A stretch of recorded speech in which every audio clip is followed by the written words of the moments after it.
Next Monday will be a busy one for Paris. It is hosting the Artificial Intelligence Action Summit. France is the main host. India is co-chairing the event, and it's going to be a grand affair. World leaders, tech bosses, experts, journalists, activists, representatives from over 80 countries will be present. And what's on the agenda? To discuss the future of AI, the good, the bad, and the ugly. This Paris summit is the third edition. The first one was held in the UK. The second one was in South Korea. And this time, the stakes are higher. The focus will be on regulating artificial intelligence, fostering innovation, and shaping a future where AI benefits all. But who will lead the conversation? Let's show you this report, the latest Global AI Vibrancy Ranking. It shows where nations stand in the AI race. And a disclaimer here, this is based on data collected up to 2023. Obviously, a lot has changed since then. But let's take a look at who's on top and where does India stand. Topping the list is the United States of America. It dominates across multiple dimensions. The US leads in high-quality research, the production of cutting-edge machine learning models, and private investment inflows. Silicon Valley still remains the epicenter of AI innovation. They have a thriving startup ecosystem. According to the report, the US has a score of 70.06. But the lead is not unchallenged. There are concerns about data privacy and ethical implementation. Also, let's not forget about Deepseek. It came towards the end of 2024, and it has challenged American hegemony since then. All of that is not reflected in these rankings. Nonetheless, China is second on the list. It has positioned itself as the fiercest competitor to the United States, but with a very different approach. China is all about state-backed initiatives. It leads the world in AI patent filings. It is also closing the gap in machine learning model production, so Beijing may lack in academic openness, but it makes up for it with scale and efficiency. Number 3 is the UK. I'm not quite sure why.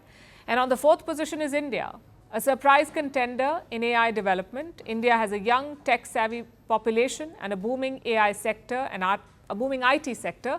The country has positioned itself as an AI hub, both in innovation and deployment. Indian startups are attracting investors. The government is focusing on AI policy and also on data centers.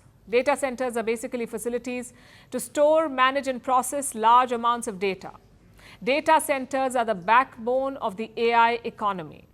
So India wants to capitalize on that. But it also has its own set of challenges.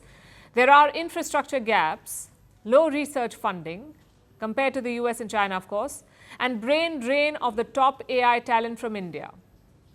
If India can overcome all these obstacles, it may establish itself as the next AI powerhouse. The future does look promising. There are also other emerging players like Europe, the United Arab Emirates, and Asian countries like South Korea, Japan, and Singapore. And let me also add here, the global AI race is not just a tech contest anymore.